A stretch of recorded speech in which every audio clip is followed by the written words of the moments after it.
लोगों को पूरी लिपि के बात को लेकर कहा था कि लिपि का उद्भव किस तरह से होता है। और मैंने कुछ आपको चित्र दिखाए थे जो अभी आप स्क्रीन पर देख रहे हैं।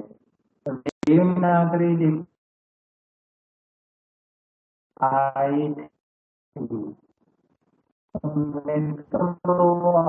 तो कितने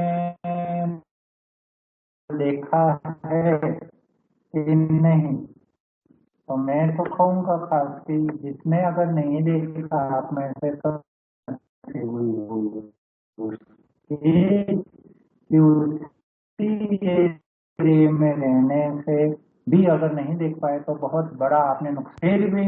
ये बात है उस समय की क्या 5,000 वर्ष पहले की जो संस्कृतियां थी वो कैसी। तो हमारे सामने एक पूरी एक काल्पनिक दुनिया खड़ी हो जाती है जो भी काल्पनिक है पर थी वास्तव में थी वो। इतिहास में उसका बहुत बड़ा प्रमाण भी और हम लोग तो पढ़कर भी बैठे तो वो कल्पना में हम जोड़ते कि हाँ हमने पढ़ा था कि सिंधु खाई की जो संस्कृति वो कैसी थी। हड़प्पन और मोहनजोदड़ो की संस्कृति जो हमारे यहाँ है वो उसी का एक भाग जो ढोलका में ही है, ढोलका के पास में। और लोथल जो वर्ल्ड फेमस एक साइट है।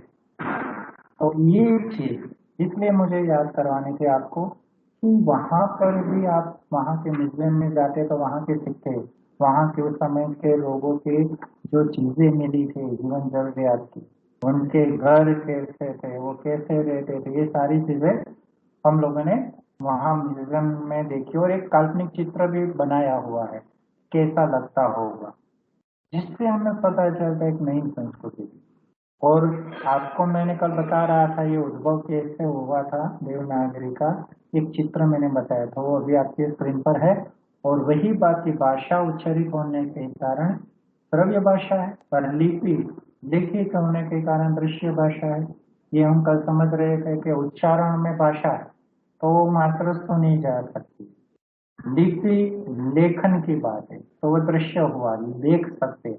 ये मैंने जो टाइप किया है वो लिपि है। ये हिंदी में मैंने टाइप किया, ये देवनागरी लिपि है तो आप देख सकते हो अभी आपकी स्क्रीन पर। और इसलिए हम कह सकते हैं कि वर्णमाला ही ध्वनियों की सांकेतिक चिन्ह है और उन सांकेतिक चिन्हों की अंकुर पद्धति को ही लिपि कहा जा सकता है। तो अंक पद्धति जो है वही लिपि मित्र है। और लिपि की उत्पत्ति को लेकर कहा जाता है कि व्यक्ति को जब अपनी वाणी का संग्रह करने की इच्छा हुई अथवा संदेश देने की इच्छा हुई होगी तभी लिपि का श्री गणेश हुआ होगा। और ये बिल्कुल सत्य है कि व्यक्ति को जब अपनी वाणी को खुद संग्रह करने की इच्छा हुई कि मैं जो बोल रहा हूँ वो कहीं संग्रहित होनी चाहिए तो कैसे होगी। अपने लिखे हुए संदेश को भी आ, बोले हुए संदेश को भी इकट्ठा करना चाहेगा तो कैसे। और शायद तभी किसी के दिमाग में आएगा कि लिखने का एक कोई भाग होना चाहिए जिसे हम लिपि कहते हैं, उसका शुभारंभ हुआ। भाषा अति प्राचीन है पर लिपि इसके बाद उत्पन्न हुई। वो तो हम कल बता चुके हैं कि भाषा अति प्राचीन है, उसके बाद लिपि आई थी। और एक मत ऐसा भी है कि विश्व में भाषा की उत्पत्ति तो 5 लाख वर्ष पूर्व हुई पर लिपि की उत्पत्ति तो केवल 5,000 वर्ष पूर्व ही हुई होगी। बस लिपि का एक शुभारंभ ये है 5,000 वर्ष पूर्व। पर 5,000 वर्ष पूर्व की बातें मानते हैं तो वो महाभारत कालीन हम बात भी कह सकते हैं, 500 वर्ष पूर्व की बात भी कह सकते हैं। और भाषा तो उससे पहले थी तो लिपि 5,000 वर्ष पूर्व आई होगी तो हम महाभारत को रामायण के ग्रंथों को लिपिबद्ध देखते हैं। तो वो उद्गम के साथ इसका भी एक प्रादुर्भाव हुआ होगा। और इसीलिए लिपि का विकास अलग अलग रूप में देखने को मिलता है। विश्व में लिपि का क्रमबद्ध विकास होता रहा है तो जिसकी मुख्य 4 अवस्थाएं मानी गई है। पहली है प्रतीक लिपि। प्रतीक लिपि वह है जिसमें प्रतीकात्मक रूप से यानी कि सिंबॉलिक रूप से उन बातों को रखा जाता था। जैसे मैंने कुछ उदाहरण रखे कि तलवार बेचकर युद्ध का संदेश देना। ये बहुत प्राचीन बात है कि एक प्रदेश दूसरे प्रदेश पर आक्रमण करना चाहता है या लेना चाहता है, युद्ध करना चाहता है, तो वो अपने यहाँ से दूत को भेजते थे तलवार से, और तलवार सामने वाले को प्राप्त होती थी उस राजा को, तो वो समझ जाता कि ये युद्ध का संदेश है कि आप युद्ध करने के लिए तैयार हो जाओ, नहीं तो शरणागति स्वीकार कर लो। इसी प्रकार दूसरी प्रतीक में हम देखते हैं विवाह का प्रस्ताव। पहले के रजवाड़ों में क्या होता था, आज भी एक परंपरा चल रही है, हल्दी बेचकर विवाह का प्रस्ताव का। एक प्रदेश दूसरे प्रदेश की लड़की अगर पसंद आती है राजा के राजकुमार के लिए, तो वो हल्दी बेचते थे, तो सामने वाले समझ जाते कि ये विवाह का प्रस्ताव आया है उनकी लड़की के लिए, तो वो स्वीकारना न स्वीकारना बात की, पर ये प्रतीकात्मक। आज भी कई समाज में हम देखते कि जो कास्ट यानी कि कंकोत्री देने का एक रिवाज तो आज भी है। कई लोग आज भी अपने हिसाब से जब मात्र रोका करने यानी पसंद भी कर लेते हैं, और उसके बाद वह लोग जब विवाह की तैयारी करते हैं तो हल्दी बेचते हैं, कुमकुम बेचते हैं, सुपारी जो होती है पूरी पक्की वो भी बेचते हैं। तो ये क्यों, ये सिंबल है विवाह का। तो वो होता है कार्ड के ऊपर सुपारी का जो भाग है वो रख कर देना, कई घरों में मिठाइयाँ देते हैं वो, और बहन की रक्षा में राखी का प्रतीक, वो तो हमने देखा है कि हुमायूं को भी राखी भेजी गई थी, आपने वो घटना देखी है इतिहास में। तो वो क्या था, रक्षा के बाद ये सारे प्रतीक लिपि प्रतीक में कहलाए। आधुनिक में हम देखें तो रेलगाड़ी में गार्ड होते हैं खास, और आप जानते हैं वो लास्ट डिब्बा होता है उसके पास हरी और लाल कलर की झंडी होती है, और वो जो मुख्य इंजन का भाग होता है वहां पर जो होते हैं उनको वो दिखाएंगे हरी झंडी तो ही गाड़ी शुरू होगी रेलगाड़ी, अगर लाल झंडी वो दिखाएंगे तब तक जो इंजन में बैठा ड्राइवर है वो भी उसे चला नहीं सकता है। आज भी ये बात हम देखते हैं, छोटे छोटे स्टेशनों पर स्टेशन मास्टर खड़े होते हैं कि झंडियाँ लेकर, नॉन स्टॉप गाड़ियाँ जाती है तो हरी झंडी दिखाकर उसे जाने देते हैं। वो चीजें सिंबलिक थी, यानी कि प्रतीक लिपि। तो एक लिपि ऐसे ही विकसित हुई, दूसरी आई थी चित्रलिपि में। तो प्रतीक लिपि के बाद चित्रलिपि का विकास हुआ। वास्तव में चित्रलिपि ही लेखन इतिहास का प्रथम सोपान माना जाता है। किसी भी वस्तु का चित्रांकन द्वारा उल्लेख करने की पद्धति को ही चित्रलिपि कहते हैं। जैसे पेड़ के लिए पेड़ का चित्र बनाना, पक्षी के स्थान पर पक्षी का चित्र बनाना। आगे चलकर हम देखते हैं इसी में विकास चिन्ह के रूप में हम सूत्र लिपि, रेखा लिपि आदि को भी देख सकते हैं। रेखांकित करना ये भी चित्रलिपि में ही आता है मित्रों। आज भी हम देखते हैं कि पुरानी गुफाओं में पाषाण युग के अनेक भित्ति चित्र हमें दिखाई देते हैं, है ना। आप लोथल में जाना है तो कोई शिला पर कुछ लिखा हुआ है आपको दिखाई देगा, और वो शिला जो पत्थर का टुकड़ा है वो म्यूजियम में पड़ा है, उस पर उस समय के जो भी भाषा जो लिपि थी उसमें कुछ लिखा गया, तो वो क्या है, चित्र भी जोड़े गए हैं कुछ, वो चित्र लिपि ही थी। तो गुफाओं जैसे अजंता एलोरा की गुफा में जाते हैं आप तो वहाँ बहुत ही भव्य चित्र है, और वो ज्यादातर बौद्धकालीन संस्कृति के चित्र है। कभी भी मौका मिले तो आप जरूर देखने जाना मित्रों, मैंने देखा है अजंता एलोरा की गुफा बहुत साल पहले, और उसमें उस समय भी कलर से जो चित्र किए थे मित्र, ओरिजिनल कलर, आज भी वो कलर है। और वो कलर कहते हैं कि थोड़े डल हुए हैं, वो तो वातावरण के असर में, इसीलिए तो पुरातत्व विभाग ने वहां पर अब फोटोग्राफी प्रतिबंधित कर दिया। पहले फोटोग्राफी की इजाजत थी पर बाद में बंद किया अंदर, क्योंकि उसकी लाइट होती है फ्लैश लाइट, उससे भी नुकसान होता था, इसलिए क्योंकि गुफाएं अंधेरे में होती है। तो टूरिस्ट लोग क्या करते हैं, जो कैमरे लेकर जाते हैं वो फ्लैश लाइट ऑन करते हैं, और फ्लैश से चित्रों पर असर होती थी तो वो बंद करवाया।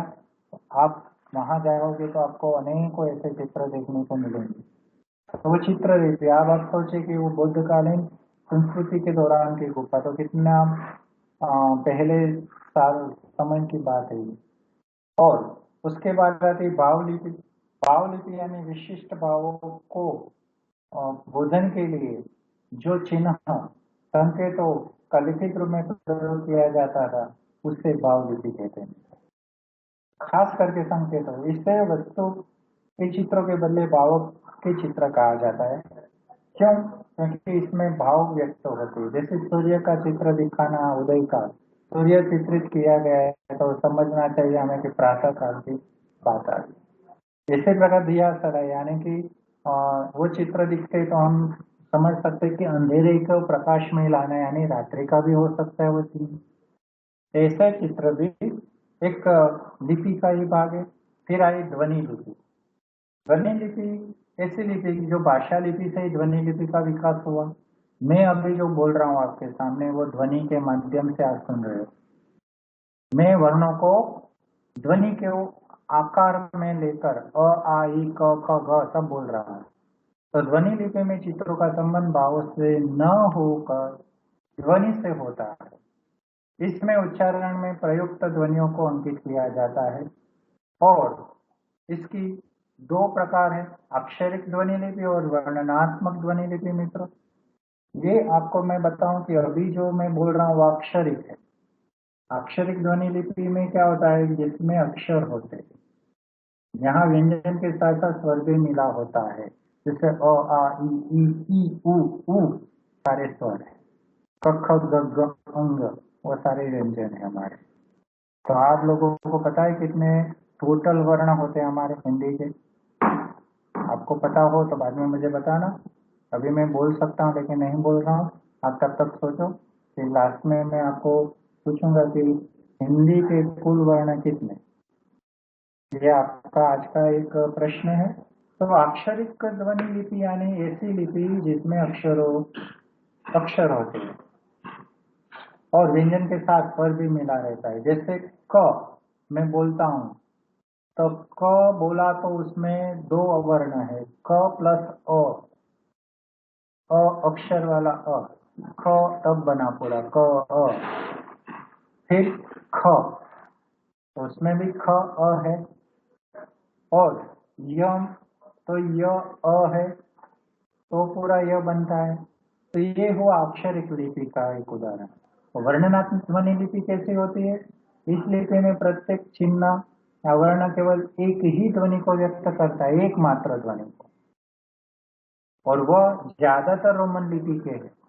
जैसे के बोलता हूं मैं, इंग्लिश का के, तो आप देखिए के यानी के का एक सिंबल यानी कि स्पेलिंग आपके सामने है, वर्ण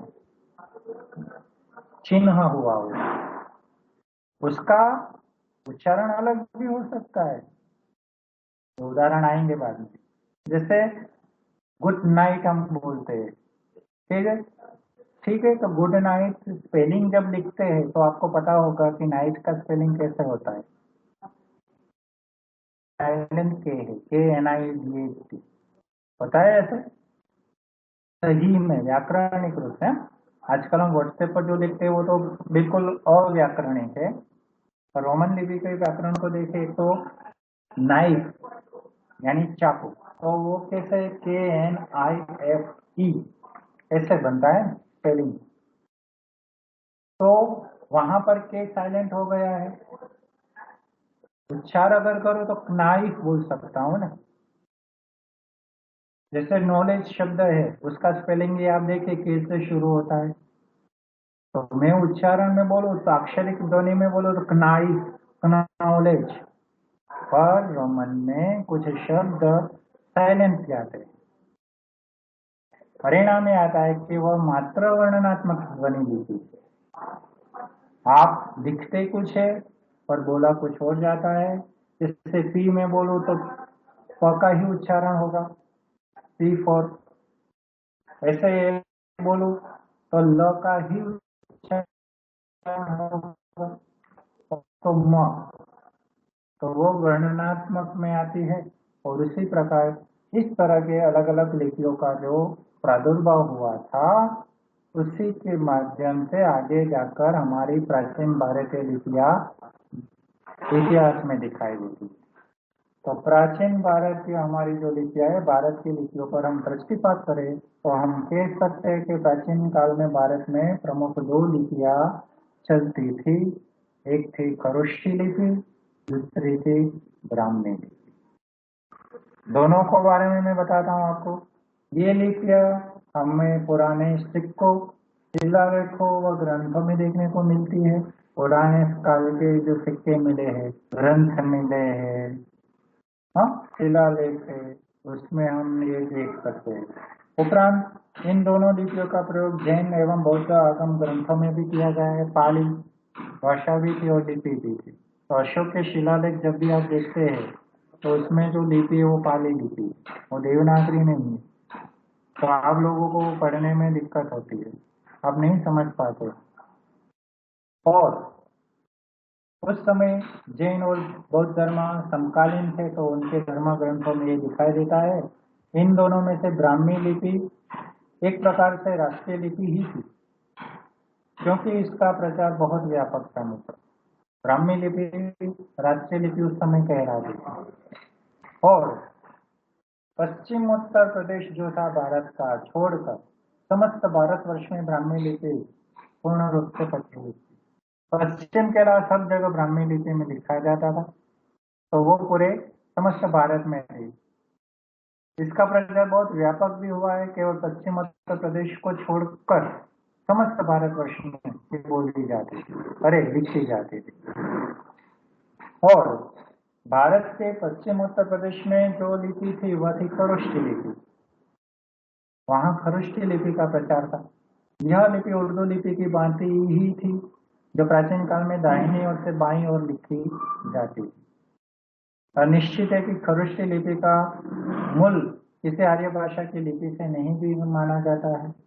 कई लोग कहते आर्य, पर ये खरोष्ठी लिपि एक महा से संबंध नहीं रखती थी।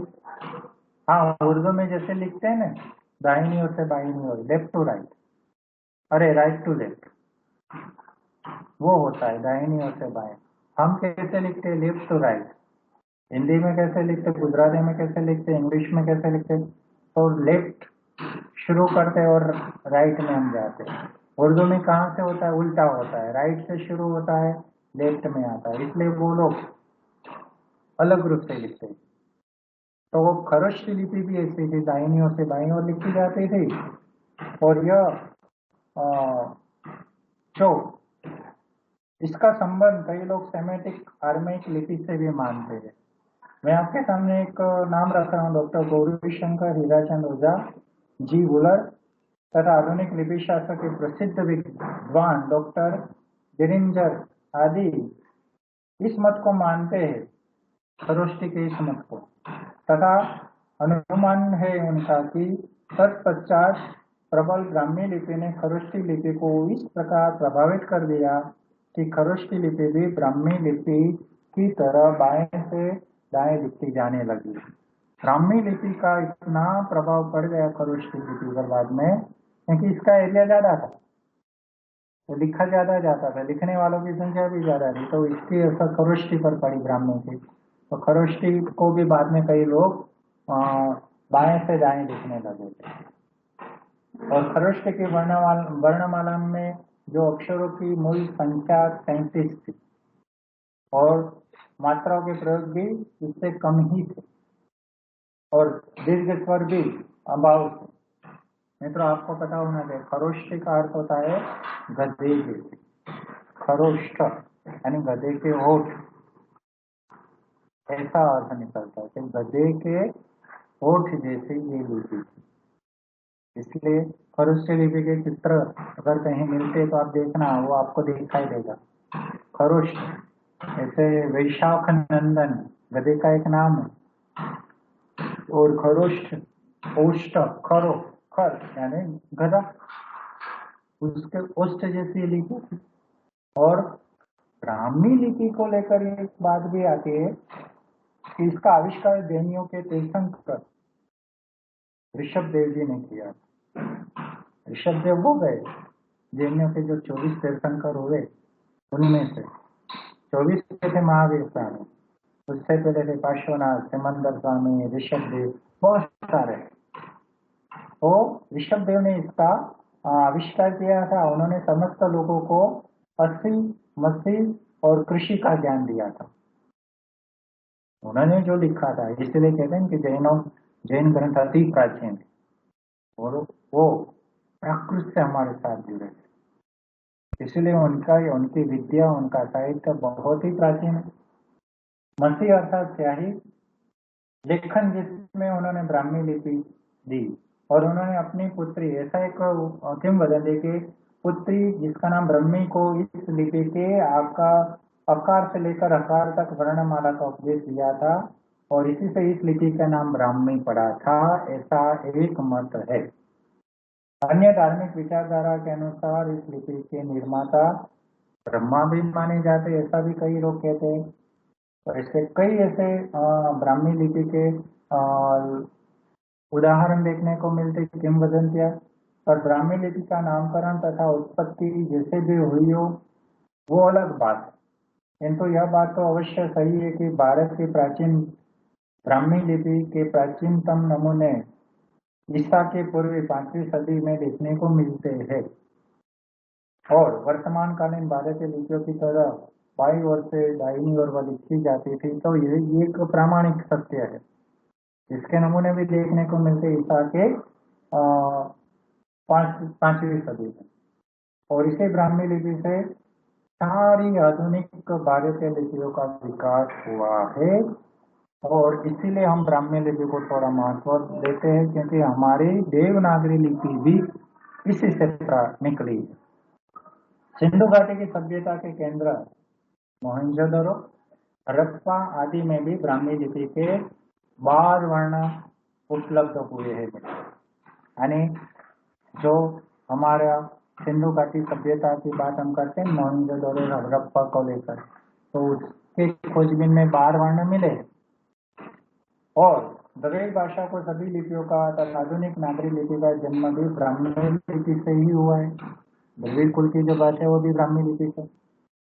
और ईसा के यह जो 5वीं सदी से लेकर ईसा के बाद 300 वर्ष तक भारत में ब्राह्मी और अखरोष्टी दोनों लिपियां प्रभावित रही। एक समय की बात आई कि ये लिपियां काफी समय तक रही, दोनों लिपियां। पर 352 ईस्वी सन के बाद ब्राह्मी लिपि विकसित होकर 3 भाग में बट गई। तो ये बात ईसा के पूर्व 5वीं सदी से लेकर ईसा के 300 वर्ष तक बाद भारत में ब्राह्मी और खरोष्टी दोनों प्रचलित रही।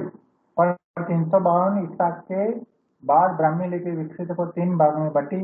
वो है, पहला भाग उत्तरी शैली, दूसरा है दक्षिणी शैली और तीसरा है पाली।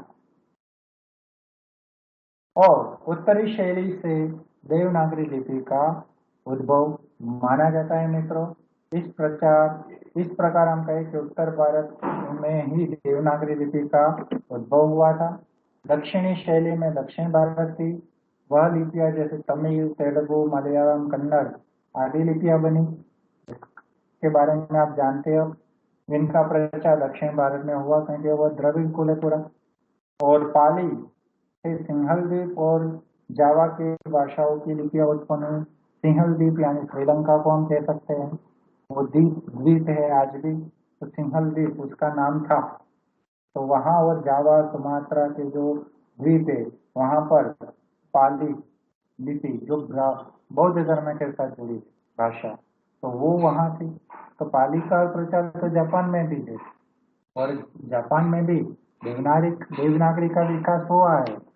आप में से जैसे राधिका ने और दर्शन ने भी मुझे कल एक वीडियो भेजा था कि जापान में हिंदी को लेकर कितना विकास है। मुझे तो बहुत मजा आया कि जापानीज लोग इतनी अच्छी तरह से हिंदी बोलने लगे, हमसे भी शुद्ध और अच्छी, इतनी मीठी हिंदी।